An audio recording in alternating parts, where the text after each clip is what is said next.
Hello, welcome to today's podcast from the Alatra Global Research Center.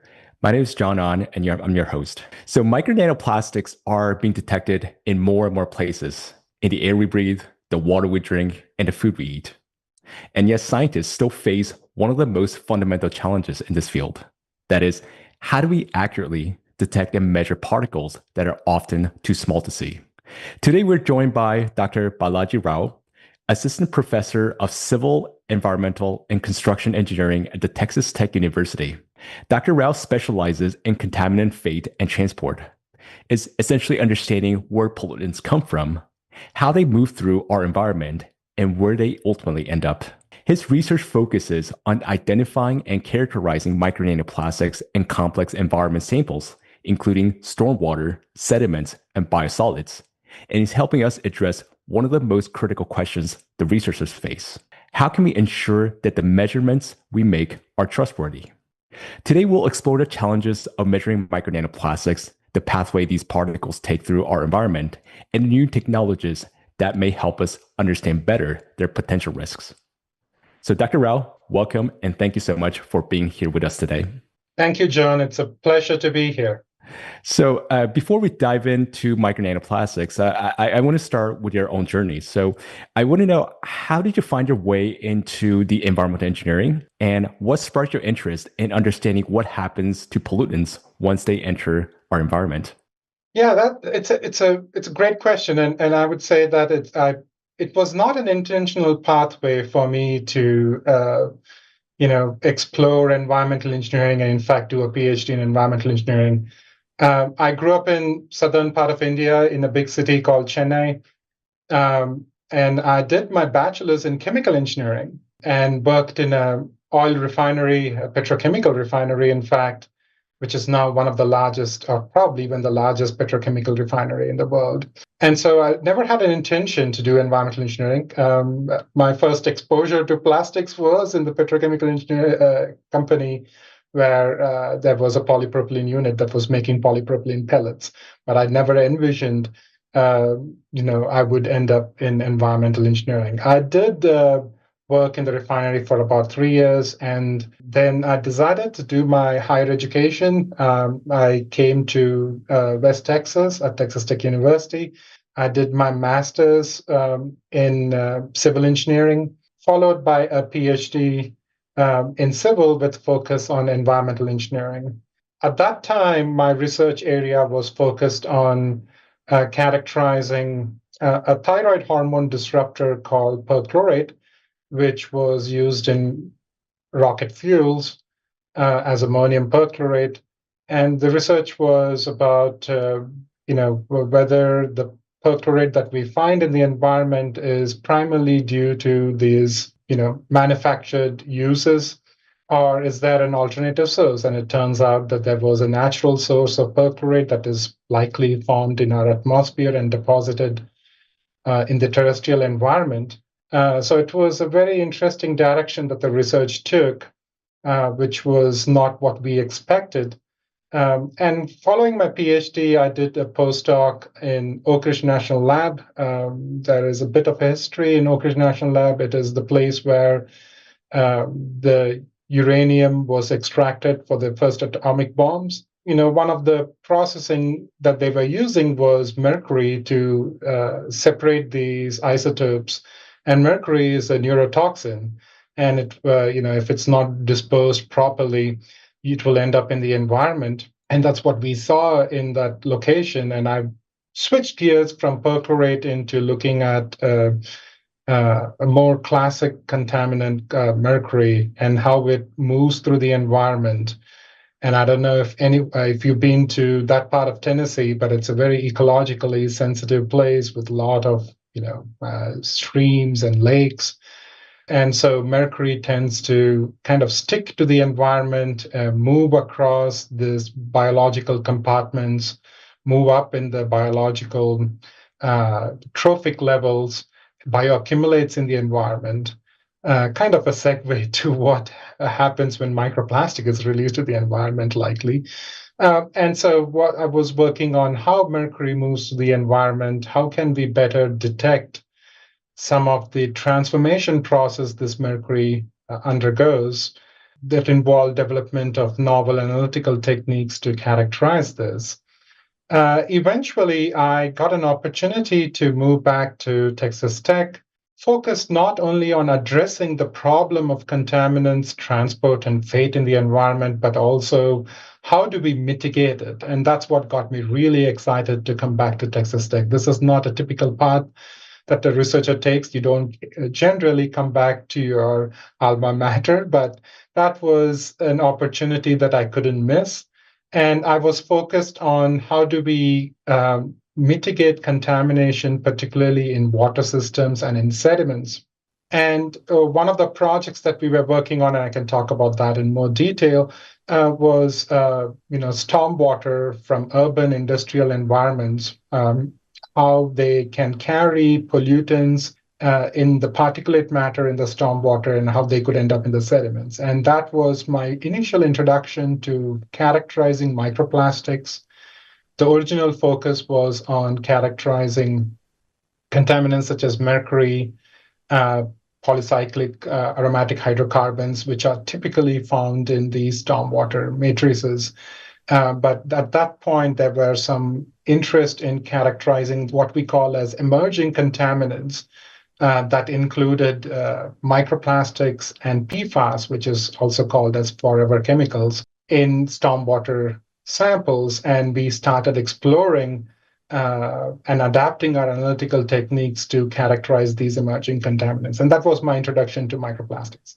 Microplastics, they're everywhere, and they were not very popular for some time, maybe until about 5 years ago. I mean, it used to be, people wrote about it, there were articles, but it was very few. Now, like every day, there's this new article about micro nanoplastics. So, I mean, you touched on this briefly, but like, what really attracted your attention to these particles? I mean, what convinced you that developing, I mean, like for example, like developing way to detect these particles, especially in like storm wars and whatnot, in these complex matrices, it's very complicated. And so, what drew you into this topic of micro nanoplastics, and what convinced you that we need a reliable way to measure them, and this is one of the important challenges that we need to tackle? Like, what was that enlightening moment? Yeah, so going back to that project on stormwater, one of the hypotheses that we wanted to test is until we started working on this project, many of the techniques for characterizing stormwater focused on either bulk characterization of the water without paying much attention to the particles that could be present in the water. And why does it matter? And when I'm talking about particles, I'm not necessarily referring to microplastics, even though they may be present in the stormwater, and they are. I'm talking about these sediment-laden particles that are kind of eroded from the environment as the water moves through these channels and through these streams. And these particles have an affinity to basically grab contaminants as they move along with the water channel. Our hypothesis was it's not enough to do a bulk characterization of the water, because what you're missing out this information in terms of what these particle-laden pollutant would behave. Particularly, how does the size distribution of these particles affect their fate and transport? And perhaps from an engineering perspective, what does the size distribution of these contaminants in these particles mean in terms of how they could be effectively removed from current stormwater treatment systems? What some of these treatment systems could be as simple as like a retention pond that just settles, lets the particles settle down, or they could be more advanced where you could have, cartridge-based filters to specifically remove contaminants that are present in the stormwater. And so the hypothesis was the particle size distribution has an influence not only on how contaminants behave in the stormwater, but how effectively they are removed as well. Now, that has a strong correlation with microplastic research as well. So microplastics do not come in one specific size. They come in a distribution of size, potentially a continuum distribution.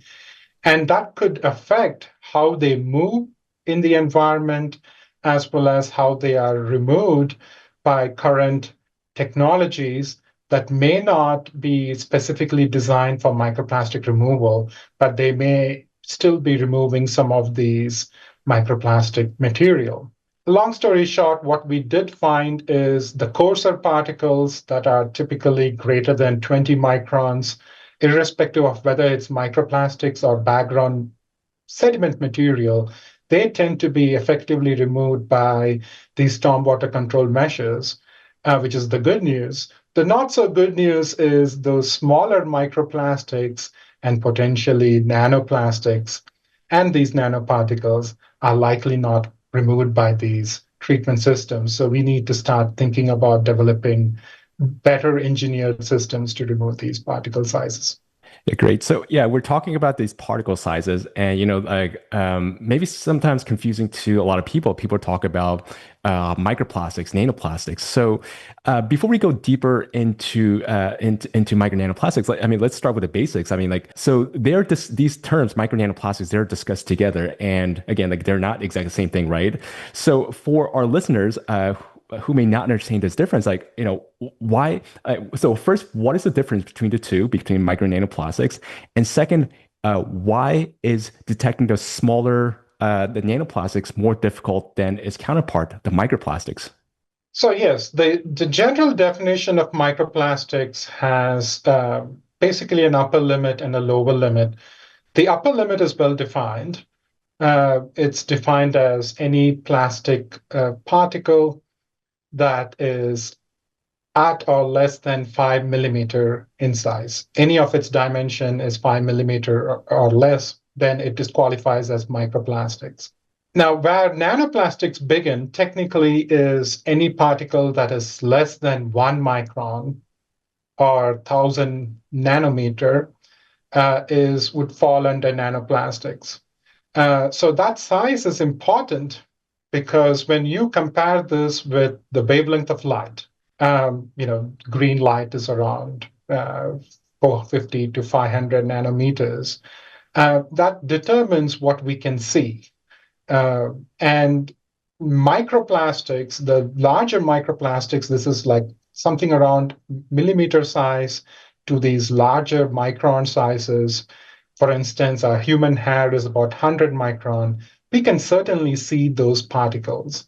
But once we start looking into these smaller microplastics, anything less than, say, 10 or 20 micron, all the way to nanoplastic, it becomes increasingly difficult see using visual microscopic techniques. And also to confirm whether these are microplastics, then you need not only just visually identify these as microplastics, you also need to have a way in which you can actually say that, hey, this does look like a microplastic and not the background sediment material, just like the example that I used in stormwater, where much of the particles that you would find in stormwater or in other environments are likely not going to be micro nanoplastics. It's literally like looking for a needle in a haystack. So these particle sizes are very difficult not only to see, but also to confirm that these are microplastics. And that requires a technique that typically combines some sort of a microscope with that of a spectroscopy-based technique, which can characterize down to the smaller microplastic sizes. But then all bets are off when you want to probe down to the nanoplastic sizes.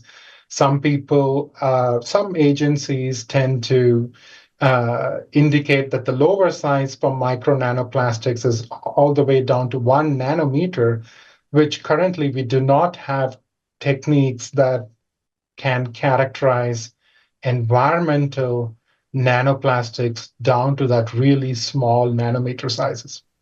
So here we go. I mean, like just general consensus is that the smaller the particle gets, the more harmful effects it has, just because it has, for example, it has more surface area compared to volume.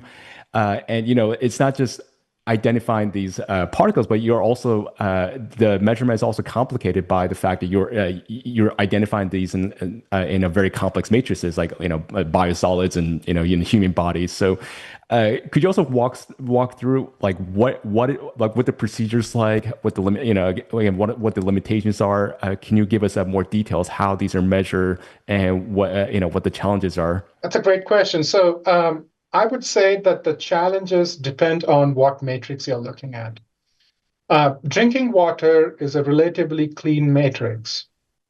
And so typically you don't have to do a lot of processing of the sample before you characterize it.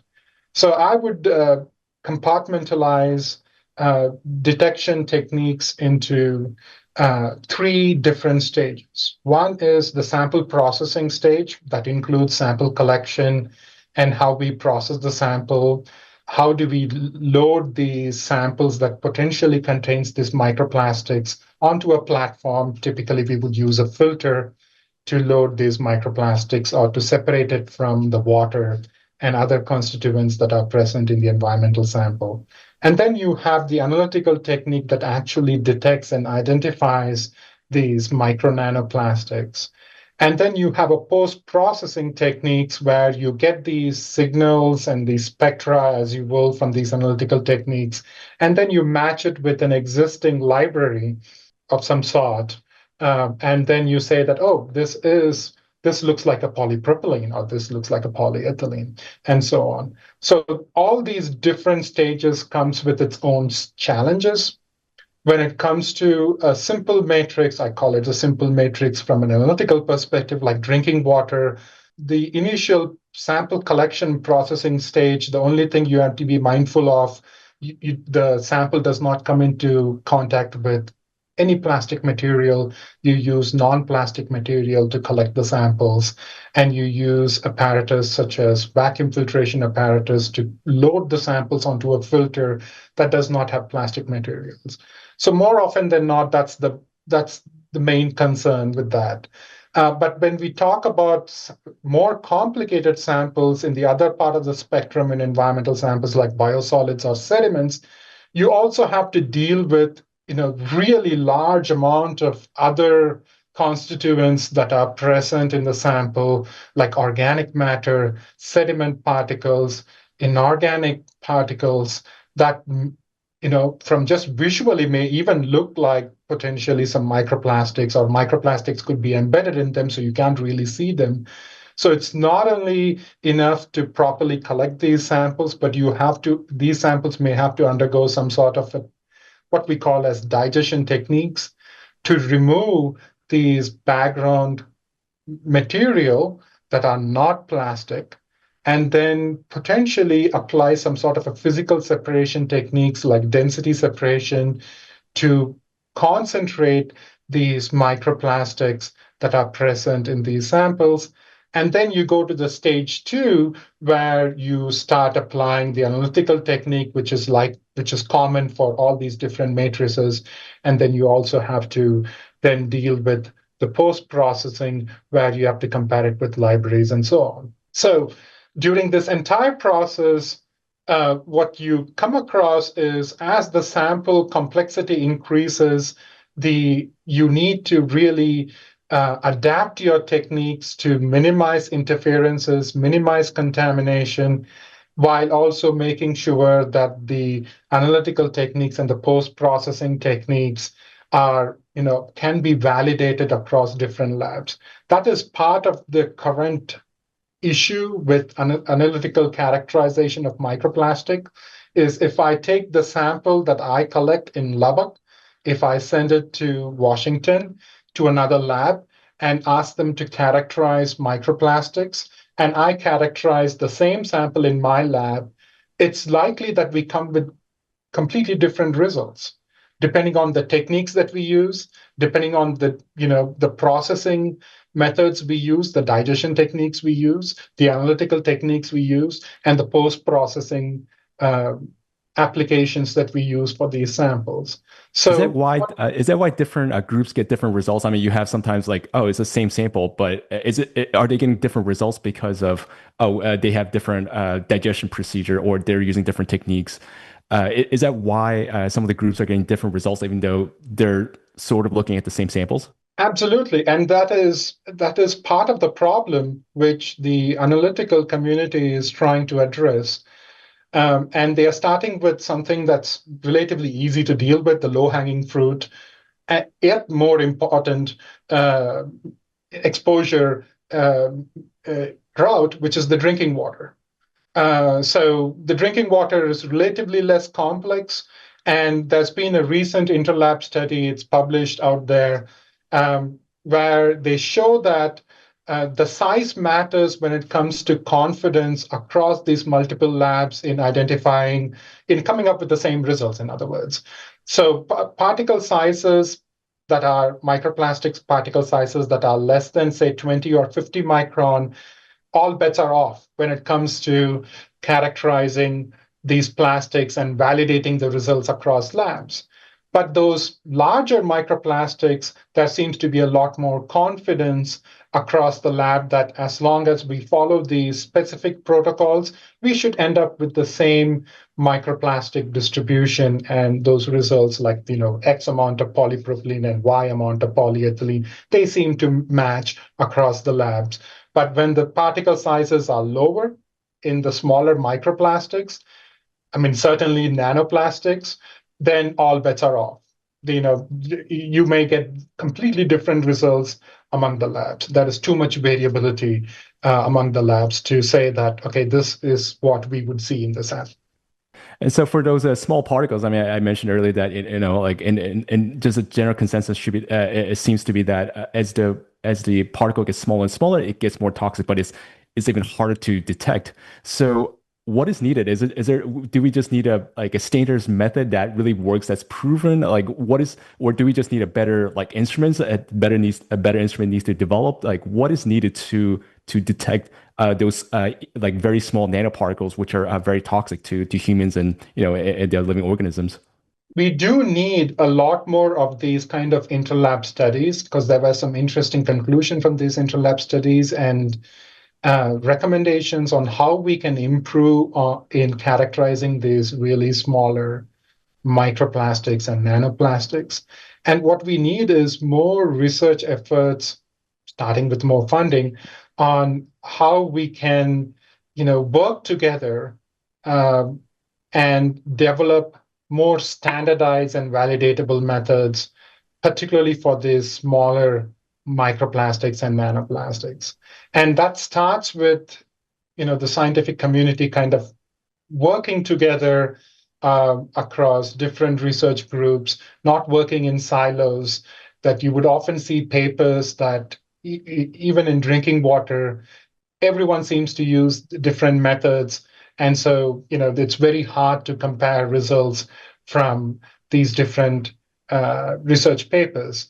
So what we need to do is sit together and come up with methodologies that we try and standardize, and that way we can validate, these methods what they can do and what they cannot do. Now, I do need to say that when it comes to nanoplastics, some of these methods, no matter how much we sit together and work on it, is not going to work. Like a traditional micro IR spectroscopy techniques have limitations in terms of what spatial resolution that they can characterize. I would say anything less than 10 microns, no matter how much effort you put into it, you may not see validatable results across the lab if you use this technique. There are other techniques like Raman spectroscopy that have been proven to characterize down to 1 micron. So there is a little bit of an improvement when we apply these Raman spectroscopy techniques. But then nanoplastics is something that is really, really new at this point, and there is no agreement on what are the analytical techniques to use for nanoplastic characterization. And so standardization is still a long way off when it comes to nanoplastics. So I would Great. say the low-hanging fruit for standardization of methods is likely in the next 5 years or so, is likely going to be at the microplastic scale, potentially down to 1 micron. If we can all agree upon this is the method, this is the approach, and this is how we need to process the sample and analyze the sample and characterize the data that is obtained from the analytical instrument, that would be a big achievement. But if we want to talk about nanoplastics, I think we are still a way off from that. Great. Yeah, thanks for sharing your insights on the measurements. Now, I want to move on to from the measurements to how micro nanoplastics, where they come from, where they go, and well, it ends up in human body. So, like, I want to talk about now the pathway of micro nanoplastics. You know, when most people talk about plastics, they think about bottles and bags just floating in the ocean, right?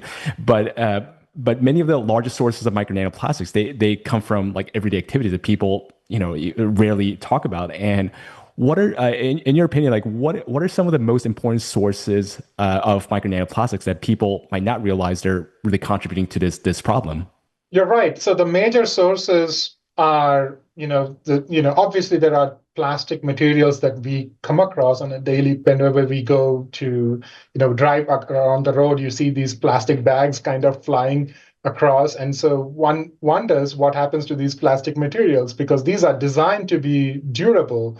So they are a big contribution of microplastics into the environment. And these are some of the common sources like our daily plastic materials, plastic containers, plastic bags, textile materials. These are what we call as, the major potential sources of microplastics into the environment or derived microplastics into the environment. Some of the Mhm. less obvious sources, I would say, is one of them that people might not think about is paper cups. So you would think that what is paper cups has to do with plastic sources. It actually turns out that for paper cups to hold liquid, they need to have some sort of a plastic lining inside those paper cups. Otherwise, they will not hold liquid. And so those plastic linings could be made of, polyethylene type of, and they could leach microplastics, particularly if you put hot liquids such as coffee into these paper cups and they could be leaching plastic materials into those liquid, and you could be drinking directly those microplastics as you have this coffee in these paper cups. So these are less obvious sources. Other less obvious sources are paints. We often don't think about microplastics when we talk about paints, but paints have a significant amount of microplastics in them. In fact, there's been a recent article that talks about how paints have been understudied as microplastic source, even though they have, percentage levels of microplastics that is kind of they're manufactured to have microplastics, particularly water-soluble paints are manufactured to do that. And so it's not inconceivable that during the application and during the normal aging process of this painting, wear and tear, that there would be release of microplastics into the environment, which has not been properly accounted for. And I would say when we talk about sources of microplastics, we start with something obvious, that plastics that we can see with our naked eye. So that obviously becomes we tend to lean towards those as major sources. But there are these hidden sources of microplastics, such as these paper cups and paints, which we need to evaluate more on how these sources contribute. Eventually, when we talk about the impacts of microplastics, we are talking about how it affects our health. So I think what I was talking about is the less obvious sources of microplastics could be a pretty significant source, exposure route rather, when we talk about consumption. So a plastic bag in the environment may have potentially contributing a lot of microplastics in the vicinity of where the plastic bag is, but we may not be in direct contact with those microplastics. But whereas a paper cup, which may not have a lot of microplastics in it, but you're directly coming into contact with that.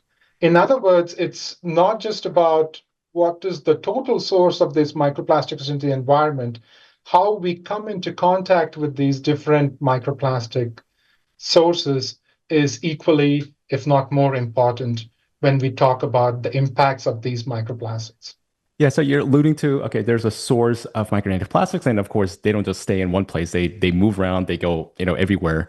Uh, for our listeners, like, could you walk us through how these micronanoplastics move around the air, soils, water, and wastewater systems, like including like stormwater, biosolids along the way, and how do they eventually end up to humans? And for the humans, like what are the very well established methods? I know, like, we're breathing, we're eating all these microplastics, and which ones are not really well established or which ones are not well known. So just walk us through that journey. So like the plastic is released, how do they travel through the environment, and how do they end up with us? Just paint that picture for us. So yeah, great questions. And let me try to break it down into multiple, thought process on how this would evolve. The fate and transport of contaminants in the environment, whenever we talk about this is not just from plastics, but contaminants in general, both physical and chemical characteristics of these, in this case, microplastic particles, would matter. What do we mean by the physical attributes? The key physical attributes that we care about, we talked a lot about this, is the size. It is logical to infer that the smaller the size, the more widely they will distribute into the environment. Now, that could also mean that they would get diluted into the environment, but that it just gives you the extent in which they would impact the environment around you. The larger the sizes, they may not move through the environment as much as the smaller micro and nanoplastics. Then you talk about the density of those microplastic particles. The more dense they are, when we talk about sediment or aquatic environments, the chances are they would end up in the sediment, and then you may not be directly exposed to it, but those benthic organisms and the fishes that feed into those ecological environment, they may start accumulating the micro nanoplastics. And if we eat those fish, then we would get indirectly exposed to the micro nanoplastics. The less dense microplastics may end up directly into your drinking water sources because they are basically floating in the water and they are easily moving across the water compartments and eventually end up in drinking water sources. And some of these have known to be passed through the drinking water treatment systems, and they end up in your as you open the drinking water tap, they may end up in your drinking water as you consume that drinking water. So that matters as well. Then the chemical attributes matters too. In terms of chemical attributes, we talk about hydrophobicity of these plastics. And what we mean by that is hydrophobicity is another term of indicating whether how much it likes to stay in water as opposed to stay away from water in very layman terms. The hydrophobicity determines whether these plastics are sticky. They tend to stick with particles as they move through the environment, or they are less sticky and they tend to stay in the water. And as I mentioned earlier, they cause different sort of transport through the environment and lead up to different kinds of exposure in the environment. Recently, there is a lot of focus on the aging of these microplastics. One of the things that these microplastics, as they age in the environment, they undergo some physiochemical changes. Particularly, they start having incorporating more potentially oxygen groups into their superficial material, and they could change the charge of these microplastics, and that could change the behavior to the environment as they transport through these different environmental compartments. And so all these attributes of micro nanoplastics matter. And interestingly, the techniques that we discussed earlier are not capable of simultaneously evaluating all these different attributes. Like spectroscopy-based techniques can give you particle size distribution. It does have limitations when we talk about nanoplastics, but it can give you a particle size distribution along with the polymer chemistry that is associated with the particle size distribution. But it does not give you information on the charge of those particles. To some extent, it would not give you information on how much weather these particles are. And some of the concerns of micro nanoplastics, which I don't think we got a chance to discuss much about, is the additives and pigments and dyes that are incorporated into these plastic materials, which may cause a larger adverse impact into ecological and human health than the plastic material itself. Yeah, it seems like it's a very complex problem that you have to measure. I mean, you're challenged by size. You have all kinds of chemicals attached to it. You have all kinds of different charges, different, I'm guessing, heterogeneity within the particles. It's a very complex process, and it seems like we don't have all the tools that's necessary, or at least standardization to measure all this. So, looking ahead, like. What new analytical tools or what new technologies are you most excited about, or is there anything in the pipeline that you know about? And how could they improve the ability to measure these particles accurately, consistently, and at scale? Like, is there something that or something you're excited about in terms of measuring all these micro nanoplastics and complex matrix systems? So, in my opinion, a single technique cannot measure all the attributes that we just talked about. And the attributes that are, again, key to microplastic characterization environment is definitely the size, the morphology or the shape, and the potential charge that the microplastic carries, and the additives, the polymer chemistry, of course, and the additives that is associated with this microplastic. So a single technique is, to my knowledge, is even the most cutting edge technique that we have come across are not capable of doing all of this together. So it's likely going to be a combination of techniques to do what we would really like to characterize when we talk about microplastic impacts in the environment. Having said that, much of the research, microplastic research groups have focused on characterizing the size distribution along with the polymer chemistry. And the challenges that we addressed when we talked about characterizing the small microplastics and nanoplastics is something that there are some novel emerging techniques that seem to address it that has got me very excited. Two of them that I would like to mention is based on what we call as the pump and probe technology. That basically what it overcomes the size limitation by using, say, for instance, using IR spectroscopy, where you use IR light to hit the particles and to differentiate whether it's microplastic or whether it's a background material.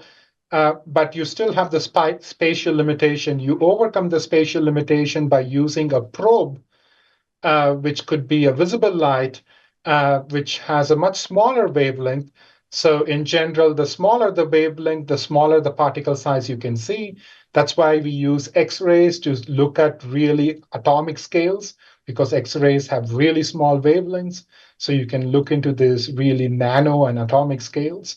And so the same principle is applied here, where you adapt these IR and Raman-based techniques, combine it with highly spatially resolved techniques, such as the optical photothermal IR spectroscopy, and something that can really do nanoparticle size is the technique that couples atomic force microscopy with IR spectroscopy to characterize down to the nano size scales. Now, we can indirectly characterize these nanoparticles using thermal-based techniques, which the principle behind that is you take a sample and you increase the temperature in the absence of oxygen, a technique called pyrolysis, and you break down those plastic materials, and then you look at the breakdown products to infer what type of plastic it's made of. This works at even nanoscale. because size does not matter for this technique. It's more about how much mass of plastics you have in your sample. That is the limitation, not the size. But the not so good news is you do not get information on the size distribution. All you can say is you have X amount of polypropylene or polyvinyl chloride and so on. You do not get information on the size distribution.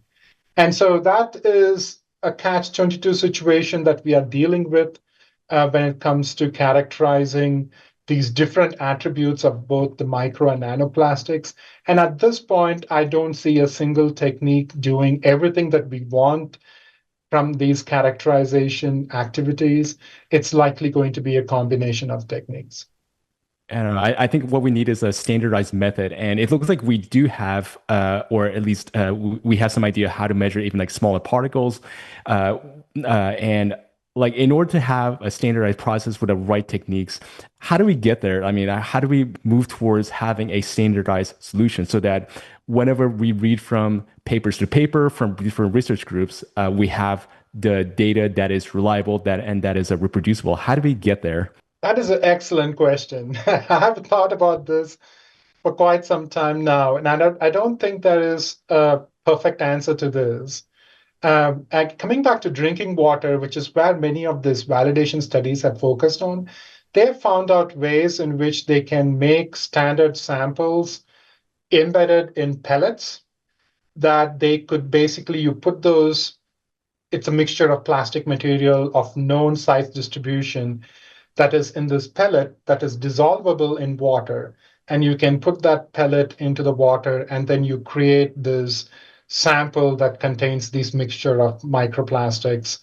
And then you send it across lab to validate whether they are getting an accurate distribution of this plastic. Now, that works nice for drinking water, sort of a matrix. But when we talk about more complicated matrix, biosolids, sediments, and when we talk about human biological samples or fish tissue samples, I think that we are not there in terms of what represents a standard material. I don't think there are easy answers to that. One approach that we use in our lab in terms of validating our technique is to intentionally spike known amounts of plastic material into these biosolid samples and look at the recovery. Now, if I spike 100 particles of polyethylene, do I recover that 100 particles of polyethylene as I process these samples into these three different stages, as I mentioned, from the digestion to the analysis and the post-processing? If I'm not able to recover all the 100 particles that I spiked, then along these characterization steps, something is causing me to lose those particles, and I need to revisit where I'm losing those particles. So that's something that is an indirect way in which we try to validate our methods.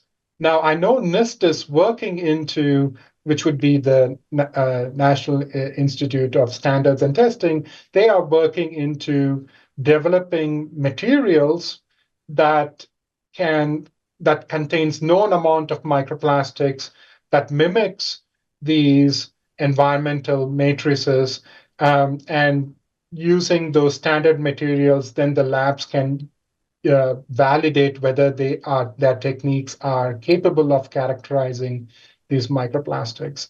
So that's still in the pipeline, to the best of my knowledge.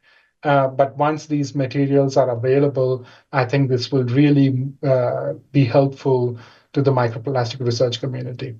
So in terms of these samples for standard measurements, like I mean, you're talking about like pure, meaning like these virgin plastics that are fragmented certain size distribution, right? A lot of plastic, I mean, most of the plastic we found is not virgin. I mean, it's covered with all kinds of lipids and proteins and whatever's in the environment. So would that complicate in terms of getting having the right standards or not so? It absolutely does. And so I think the very first validation is to use the standard plastic materials. And if that you don't get good recoveries with that, your method is already failing the very first test. But moving forward, you're absolutely right. We need to find ways in which we can spike environmentally relevant plastic that has undergone these natural weathering process um, into the sample matrices, and then check if our methods still can characterize these microplastics accurately. And this goes back to my uh, discussion about uh, developing standard materials that already have micro nanoplastics in them with all the lipids and proteins that could interfere with it. I think we are still way off in that. At this point, spiking these uh, plastic materials, whether it's aged or virgin, into uh, these biological matrices is probably the best approach. I can't think of ways in which, like for sediments, we have standard materials that has been validated across labs. And so you have this confidence that this has X amount of mercury in it. And if you were to measure in your lab, you should get pretty much the same results if everything goes well. We are not there yet. And as a final question, I mean, like micro nanoplastic, it's complex to measure and it is everywhere. So it has very complex matrices and maybe feels overwhelming for many people. So as a final message, what would you like our listeners to take away from today's conversation? What would that be if you have one message for our audience? I would say let's not panic. So plastics are everywhere; they are ubiquitous. Certainly, they seem to have some impacts based on the studies that has been done. But to the extent in which these impacts are causing potentially uh, these issues, human health issues, there is still a lot of uncertainty in that.